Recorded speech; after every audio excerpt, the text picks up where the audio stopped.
Aku terlahir dengan bokong yang jauh lebih besar dari orang lain. Bukan hanya membawa keberuntungan dan kesuburan, tapi aku juga bisa menentukan jenis kelamin bayi di dalam kandunganku. Kaisar memiliki masalah kesuburan sejak masa mudanya. Demi mendapatkan keturunan, dia menikahiku dan membawaku ke istana. Di tahun pertama, aku pun hamil. Aku bertanya padanya, apakah dia menginginkan anak laki-laki atau perempuan. Dia mengelus perutku dan tersenyum dengan sangat lembut. Laki-laki atau perempuan, tidak masalah. Selama kau yang melahirkannya, aku suka. Oleh karena itu, aku tidak mengubah jenis kelamin bayi di dalam kandunganku. Akhirnya, aku melahirkan seorang bayi perempuan. Namun, Kaisar malah membunuhku dengan satu tebasan pedang. Dia bilang, bukan ini yang dia inginkan. Kehidupan kedua. Aku mengubah bayi perempuan di dalam kandunganku menjadi bayi laki-laki. Dia malah melemparkanku ke dalam lubang kotoran. Ini tetap bukan yang dia inginkan. Di kehidupan ketiga, aku melahirkan anak yang bukan laki-laki maupun perempuan. Hasilnya lebih tragis dari dua kehidupan sebelumnya. Saat kubuka mata lagi, aku terlahir kembali untuk keempat kalinya. Melihat Kaisar menatap perutku dengan penuh harap. Aku tidak tahan untuk tidak bertanya. Sebenarnya anak seperti apa yang kau inginkan? Selama itu keluar dari perutmu, aku menginginkannya. Sama seperti tiga kehidupan sebelumnya. Setelah Xiao Chen selesai berbicara, dia mendaratkan sebuah ciuman di perutku. Gerakannya begitu hikmat. Sama sekali tidak menyembunyikan rasa sayangnya pada anak di dalam kandunganku. Aku benar-benar tidak bisa menghubungkan Xiao Chen yang lembut ini dengan tiran yang membunuhku di kehidupan-kehidupan sebelumnya. Setelah berpikir sejenak, aku memberanikan diri untuk mengujinya. Kalau begitu, bagaimana kalau kita tunda dulu kehamilan ini? Kita punya anak lagi 2 tahun dari sekarang. Bagaimana menurutmu? Apa katamu? Belum selesai aku bicara. Xiao Chen sudah berdiri dengan wajah dingin. Begitu dia marah. Semua Dayang dan Kasim di dalam dan di luar langsung berlutut di lantai. Di bawah tatapan Xiao Chen yang seolah ingin memakanku hidup-hidup. Aku memberanikan diri untuk mengatakannya sekali lagi. Ku bilang, aku tidak menginginkan anak ini. Kurang ajar, Xiao Chen murka. Dengan santai dia mengambil cangkir teh di meja dan melemparkannya ke arahku. Aku tidak sempat menghindar. Sesosok bayangan merah muda tiba-tiba berdiri di hadapanku. Setelah dayangku, Xiao Zi, menahan cangkir teh itu untukku. Dia berlutut di lantai memohon untukku, Yang Mulia, tenangkan amarah Anda. Pangeran kecil akhir-akhir ini sangat aktif di dalam perut Permaisuri. Sangat aktif. Permaisuri menjadi kesal karena terganggu. Itulah sebabnya beliau salah bicara. Mendengar itu, kemarahan di wajah Xiao Chen perlahan mereda. Dia membungkuk untuk menenangkanku, Yunsu. Aku tahu Dinda lelah mengandung anak ini. Tapi bagaimanapun juga, jangan pernah bercanda tentang anak ini denganku. Dinda tahu betul betapa aku menantikan kelahiran anak ini. Bersabarlah sedikit lagi. 2 hari lagi, Dinda sudah bisa melahirkan anak yang ada di dalam perutmu. Jaga kesehatanmu baik-baik selama 2 hari ini. Jangan sampai ada masalah. Wanita di keluarga kami terlahir dengan keberuntungan. Bukan hanya bisa melahirkan keturunan untuk pria-pria hebat, tapi juga bisa mengendalikan jenis kelamin janin di dalam kandungan. Bahkan setelah janin cukup bulan, kami bisa memilih sendiri waktu untuk melahirkannya. Di hari pertama kehamilanku, Xiao Chen sudah menyuruh orang untuk menghitungnya. Anak yang lahir 2 hari lagi pada jam Chen lewat 3/4 akan memiliki takdir mulia yang legendaris. Bukan hanya anaknya yang akan luar biasa cerdas, bahkan orang tuanya pun akan diberkahi. Sayangnya, waktunya memang waktu yang baik. Tetapi anak-anak yang kulahirkan, tidak ada satupun yang berakhir baik. Memikirkan ini, hatiku terasa sakit seperti ditusuk. Wajahku pun ikut memucat. Xiao Chen melihat wajahku yang pucat, dan benar-benar mengira aku tersiksa karena sang anak. Dia menghiburku dengan beberapa patah kata lagi, dan baru pergi setelah menemaniku makan. Tidak lama setelah dia pergi, kepala Kasim kepercayaannya masuk ke istanaku sambil membawa 2 peti emas, perak, dan permata. Dia bilang, Xiao Chen memikirkan betapa sulitnya kehamilanku. Jadi beliau secara khusus menghadiahiku beberapa pernak-pernik kecil. Katanya ini hanya pernak-pernik kecil. Tapi semua barang ini adalah harta langka dari berbagai negara yang dipersembahkan untuk istana. Biasanya, para nyonya lain bahkan tidak bisa melihatnya. Tapi sejak aku hamil, Xiao Chen seolah memindahkan seluruh kas negara ke istanaku. Seolah takut orang lain tidak tahu betapa dia menyayangiku. Dulu, melihat semua ini akan membuatku senang untuk waktu yang lama. Namun sekarang, aku sama sekali tidak tertarik. Aku meminta Xiaozi untuk menyimpan semua barang ini dengan hati-hati. Saat dia pergi, aku mendengarnya bergumam. Yang Mulia begitu menantikan kelahiran pangeran kecil. Mengapa beliau masih membunuh mereka? Mendengar itu, aku panik, langsung bangkit dan mencengkeram lengannya. Apa yang kamu katakan? Xiaozi sangat ketakutan hingga dia berlutut. Tidak ada apa-apa, Nyonya. Saya salah bicara. Aku menatapnya lekat-lekat. Bagaimana kamu bisa tahu Xiao Chen membunuh anakku? Apa jangan-jangan kamu juga terlahir kembali? Benar seperti dugaanku. Xiaozi juga telah terlahir kembali sebanyak 4 kali. Dia berkata, setelah aku mati, Xiao Chen akan membunuh semua dayang istana yang pernah berinteraksi denganku. Setelah mengatakan itu, Xiaozi menatap perutku dengan aneh. Nyonya, mengapa Yang Mulia melakukan itu? Apa jangan-jangan anak di dalam kandunganmu bukan anak beliau? Bagaimana mungkin? Xiao Chen tidak bisa memiliki keturunan. Itu karena dia diracun saat masih kecil. Dan setelah meracuninya, orang itu menyebarkannya kemana-mana. Mengatakan bahwa dia telah merusak kejantanannya. Akibatnya, seluruh dunia tahu bahwa Xiao Chen tidak bisa membuat wanita hamil. Entah karena masalah ini atau bukan. Setelah Xiao Chen naik tahta, dia tidak hanya tidak mengambil selir satupun, tetapi semua pria yang bisa masuk ke istana dalam. Semuanya dikebiri. Saat aku dibunuh untuk pertama kalinya, aku pernah berpikir, apakah Xiao Chen berpikir anak ini bukan anaknya? Itu sebabnya dia begitu marah.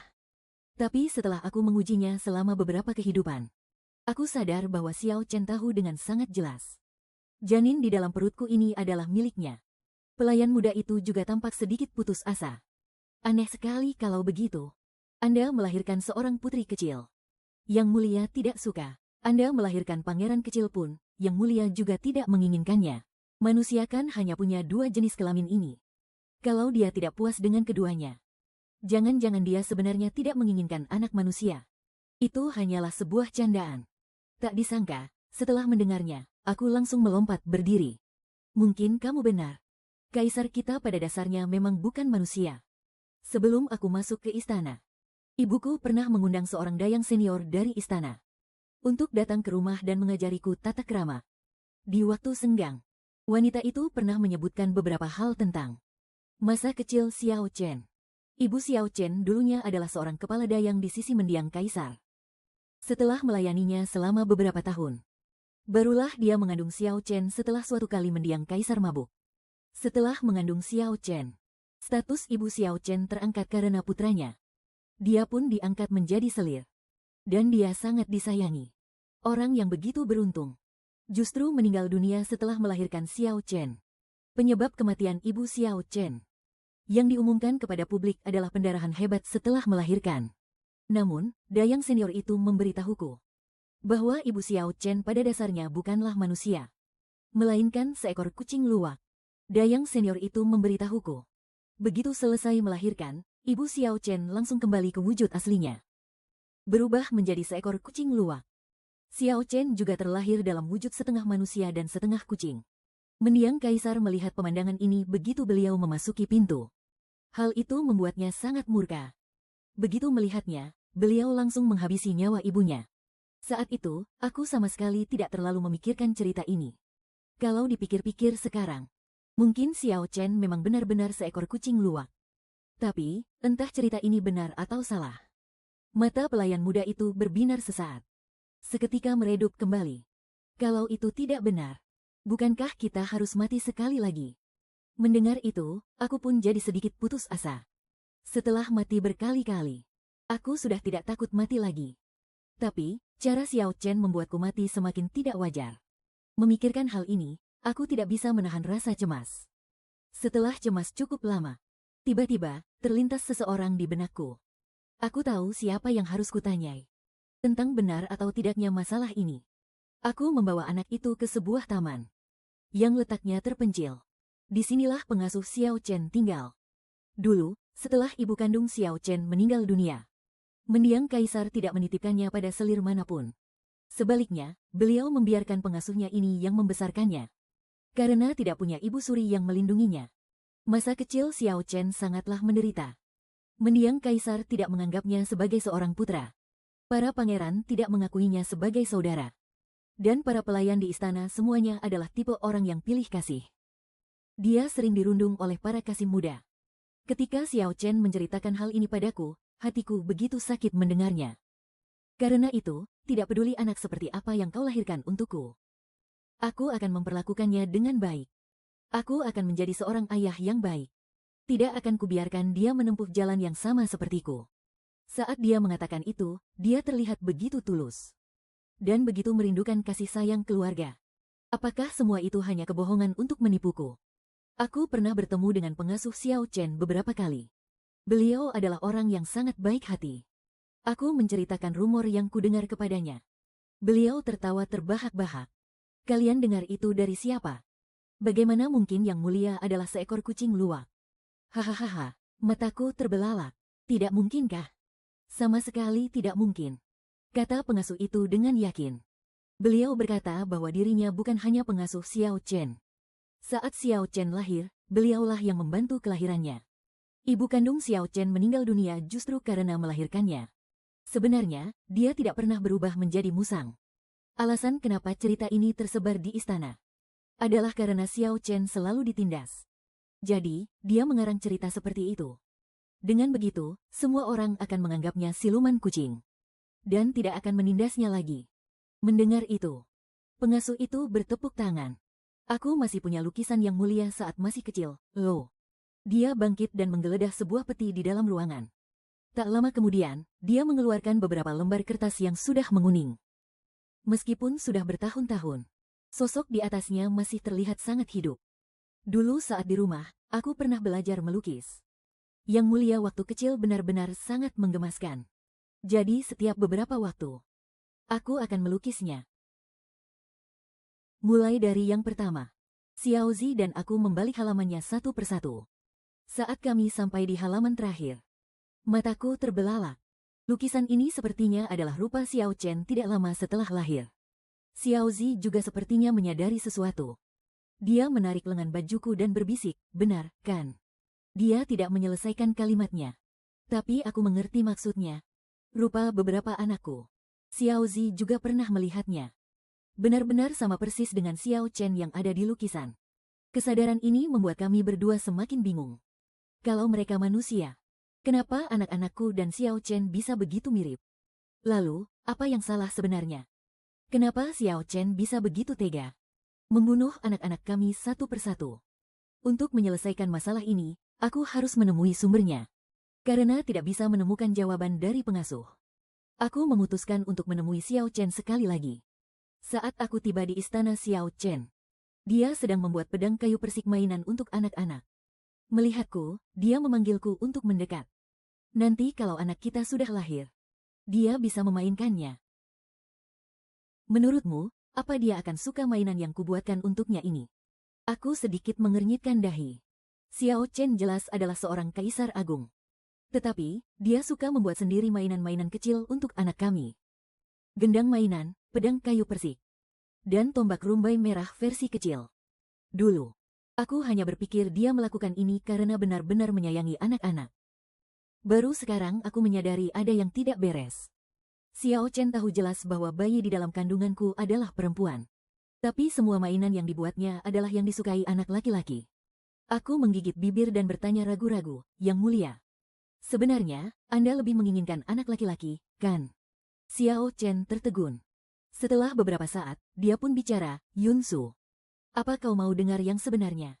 Aku menahan napas dan mengangguk, Yang Mulia. Jika Anda benar-benar menginginkan anak laki-laki, aku bisa. Xiao Chen mendekat dan mencubit pipiku pelan. Laki-laki atau perempuan, bagiku sama saja. Beta membuat semua ini. Bukan hanya untuk anak kita, tapi juga untuk diri beta sendiri. Xiao Chen berkata. Mendiang kaisar juga suka sekali membuat mainan-mainan kecil. Tapi, semua itu dibuat untuk pangeran-pangeran yang lain. Tidak pernah ada satupun untuk Xiao Chen. Xiao Chen juga memberitahuku. Dia bukan hanya membuat mainan untuk anak laki-laki. Mainan untuk anak perempuan juga ada. Dia menggandeng tanganku dan membuka sebuah lemari. Di dalamnya, penuh dengan boneka kain yang jelek. Dia berkata dengan malu, karena keterampilan menjahitku benar-benar tidak bagus. Jadi aku tidak pernah menunjukkannya padamu.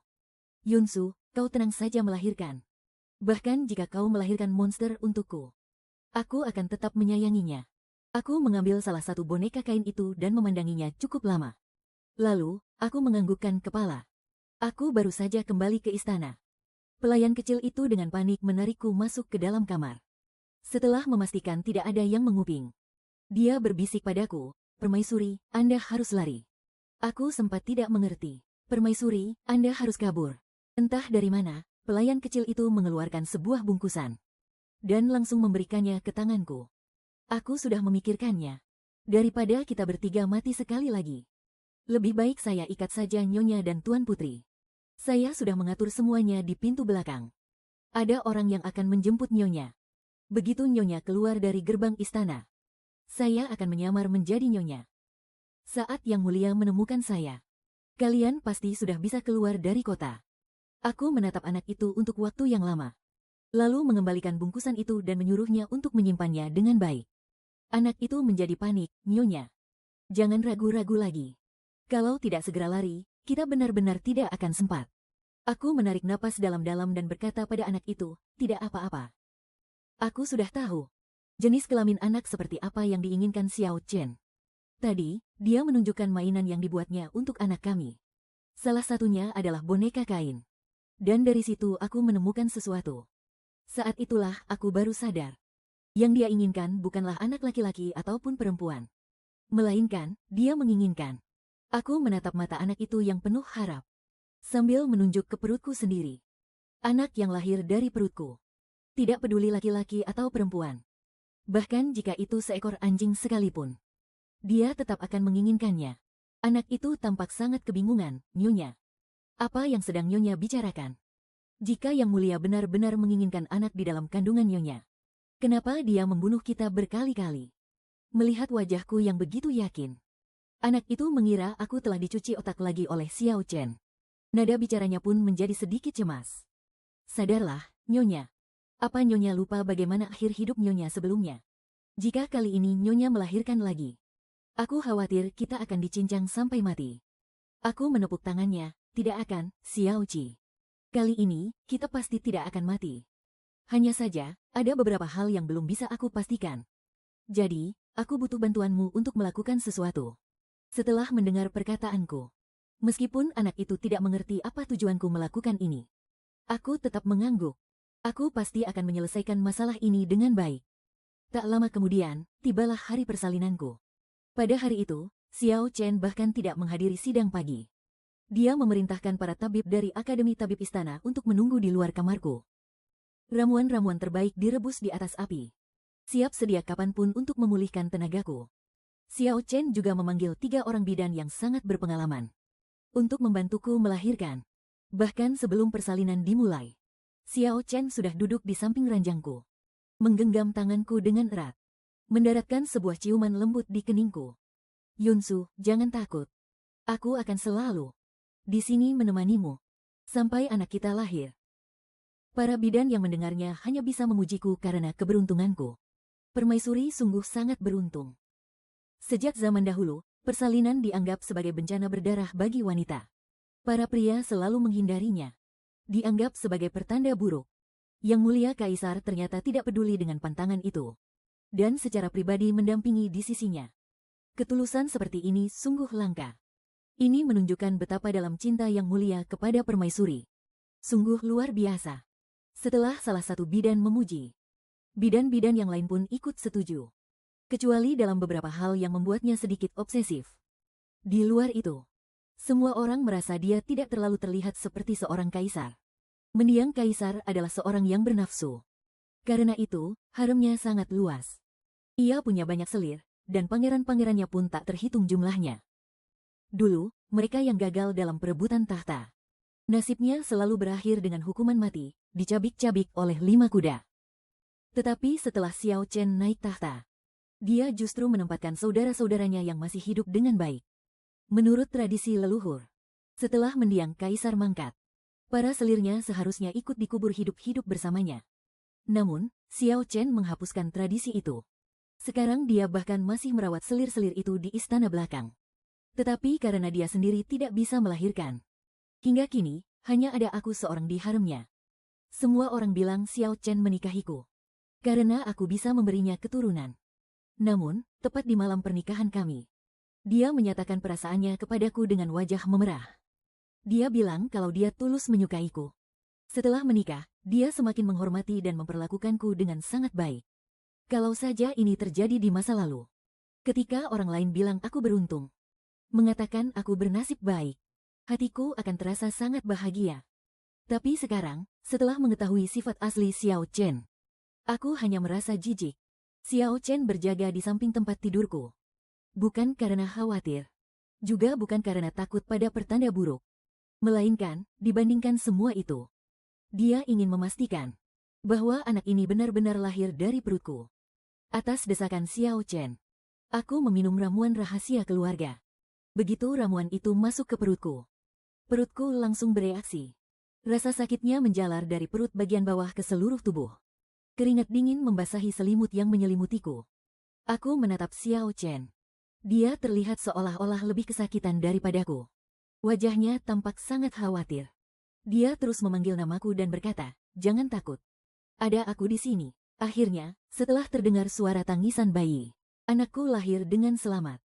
Xiao Chen mengambil handuk dan menyeka keringat di wajahku. Lalu dia mengecup wajahku. "Kamu sudah bekerja keras." Setelah melakukan semua itu, bidan pun sudah selesai membersihkan sang bayi. Yang mulia, permaisuri telah melahirkan seorang putri kecil yang cantik. Saat Xiao Chen mengambil bayi itu, aku memejamkan mataku. Meskipun aku sudah mengalaminya selama 3 kehidupan. Menyaksikan anakku sendiri dibunuh dengan mata kepalaku. Saat ini aku tetap tidak berani melihatnya lagi.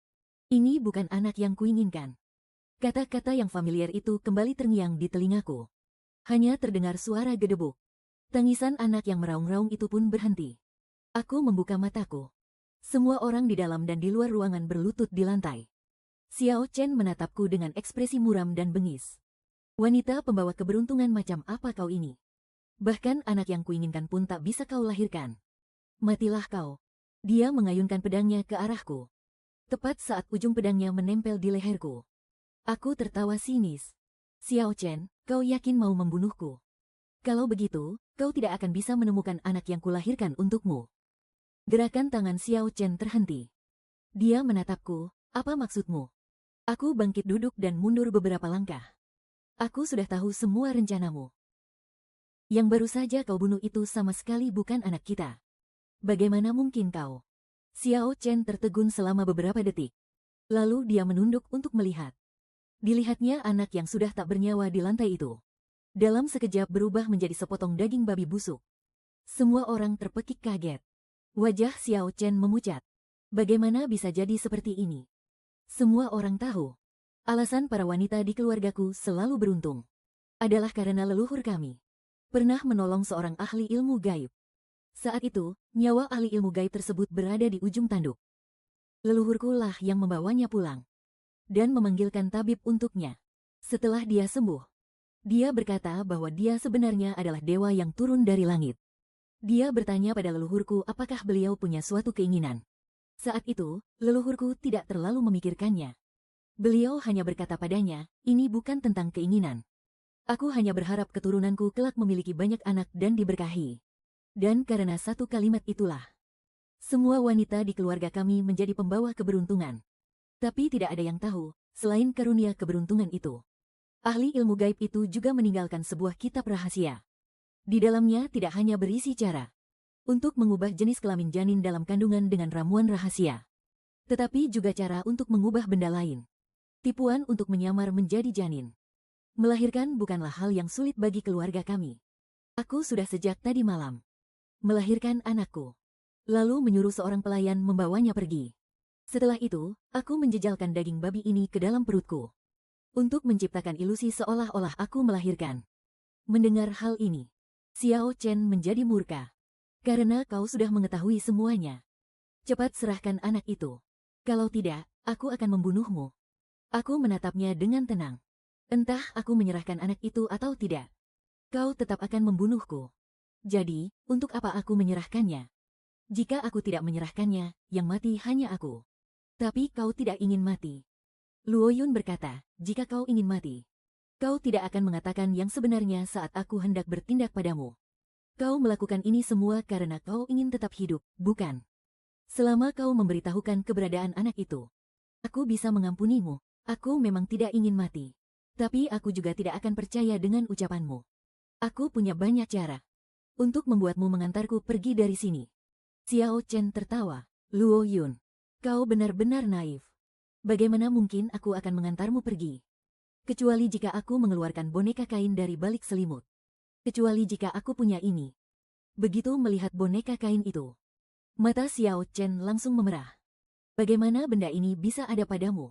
Kembalikan padaku. Dia mengulurkan tangan untuk merebut benda di tanganku. Aku menatapnya dengan tenang. Wujudnya yang seperti inilah Xiao Chen yang sesungguhnya. Kalau kau menginginkannya, antar aku pergi dari sini. Xiao Chen menatap tajam boneka kain di tanganku. Akhirnya, dengan gigi terkatup menahan amarah. Dia memerintahkan, antar dia keluar dari istana. Lakukan apa yang dia katakan. Kereta kuda melaju kencang di tengah malam. Aku tiba di sebuah kuil Dewa Bumi yang terlantar di pinggir kota. Aku pun meletakkan boneka kain itu di bawah altar. Setelah itu, aku pura-pura berjalan ke arah selatan. Padahal, aku melewati jalan rahasia yang lain. Untuk kembali ke sebuah ruang tersembunyi di istana. Bocah itu sedang memeluk si kecil yang tertidur pulas. Melihatku kembali, dia pun menghela napas lega.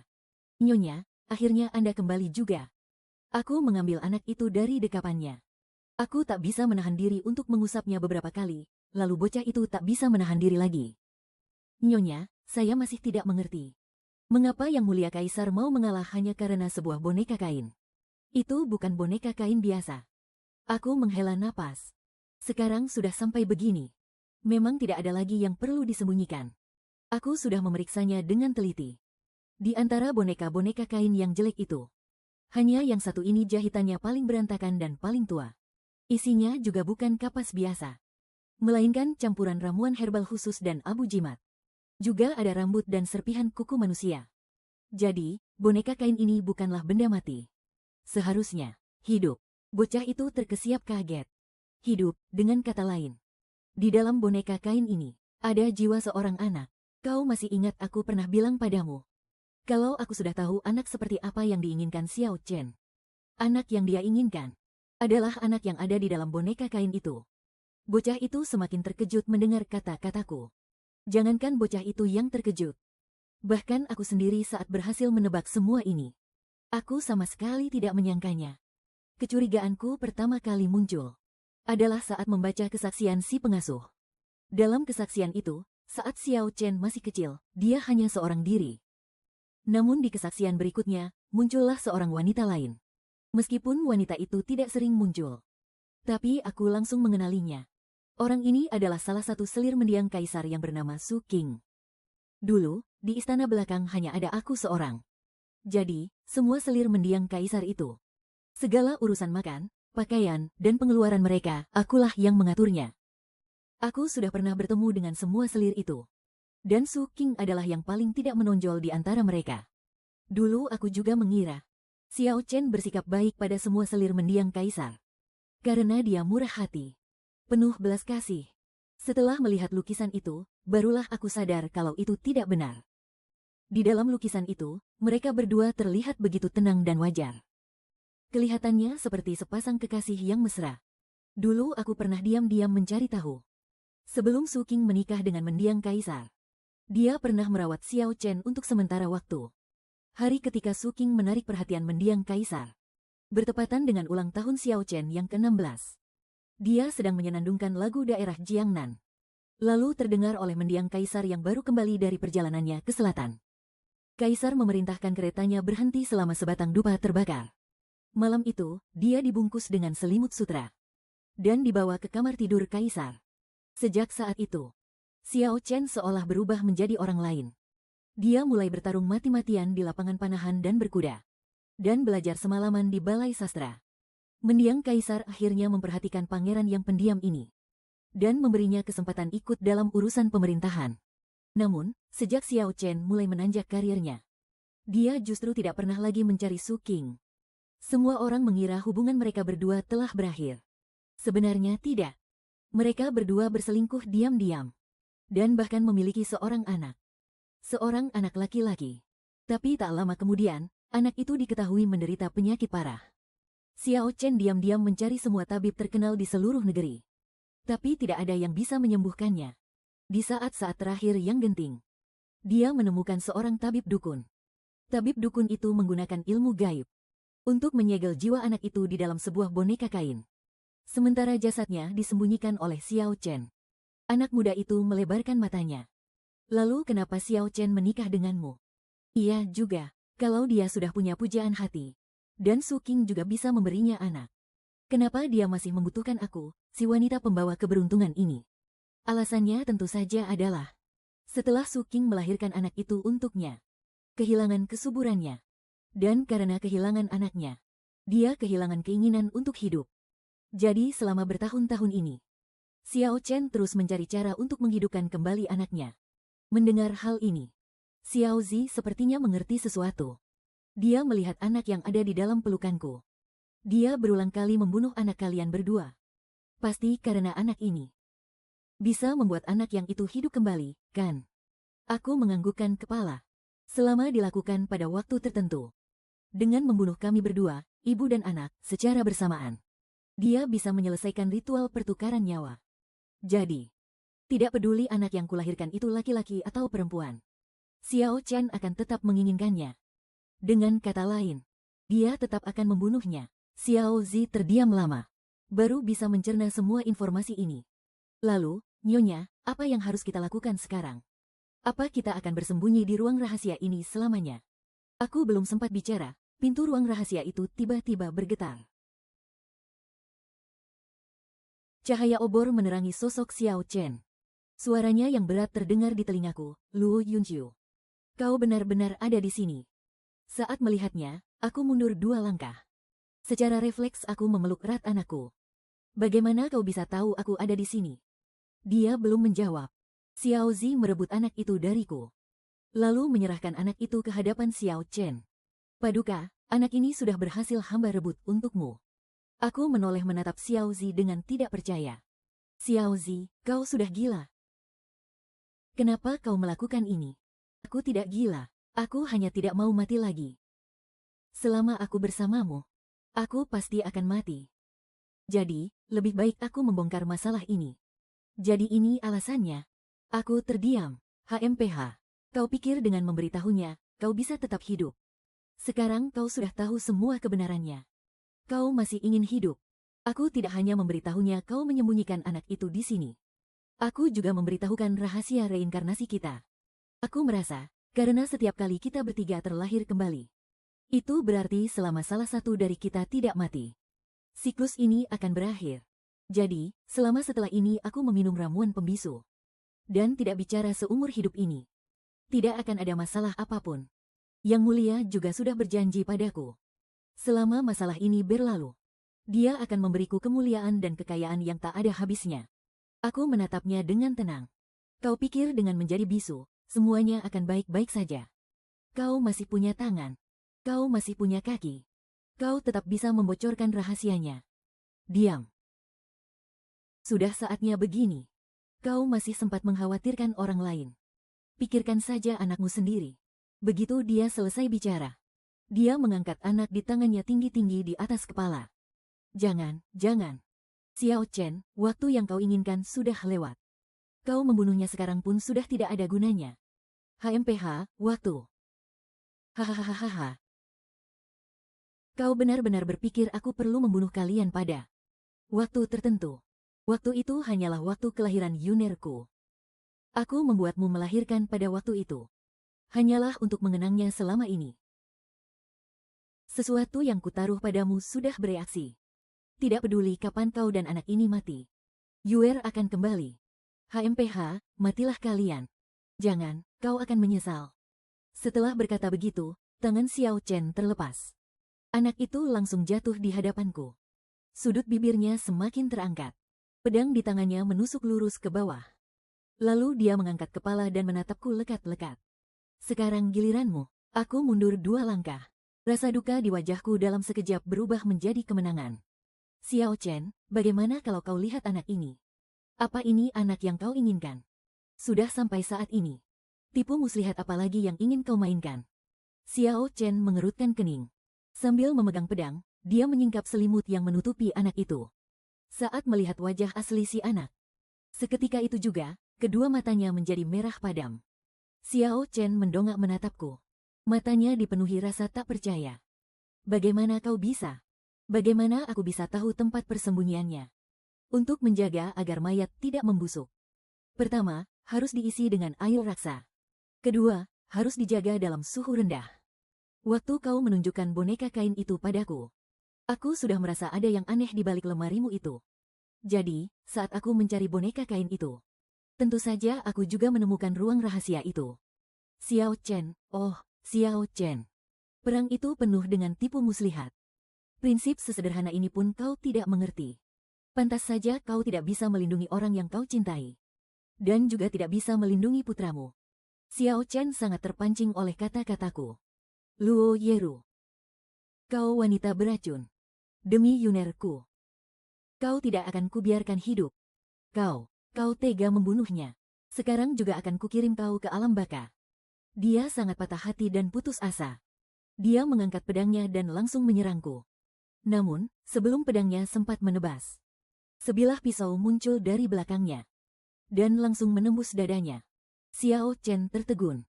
Dia menoleh dan melihat wajah Xiao Zi. Seketika itu juga dia mengerti. Ternyata, kalian berkomplot. Pantas saja. Dia tidak menyelesaikan kata-katanya. Xiao Chen sudah rubuh ke tanah. Sisa kata-kata yang tidak terucap itu. Aku juga tahu.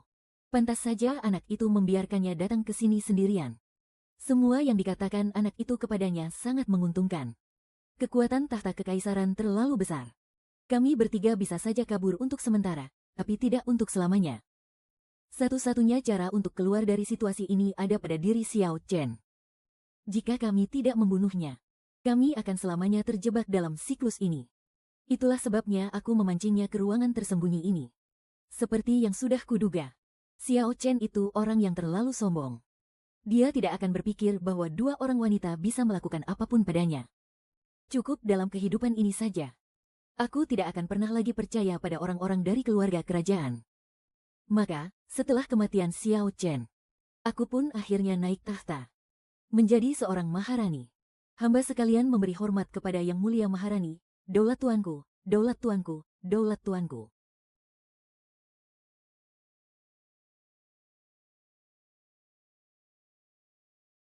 Sedangkan untuk Su King, pada akhirnya, dia hanyalah orang yang malang. Di masa mudanya, dia tidak bisa bersama dengan pria yang dicintainya. Anak yang dilahirkannya pun tumbuh sakit-sakitan. Dirinya sendiri juga jatuh sakit karena terlalu banyak pikiran. Aku benar-benar merasa kasihan padanya. Maka, aku pun menyuruh orang untuk memberinya anugerah Yi Zhang Hong dan membiarkannya bersatu kembali dengan Xiao Chen.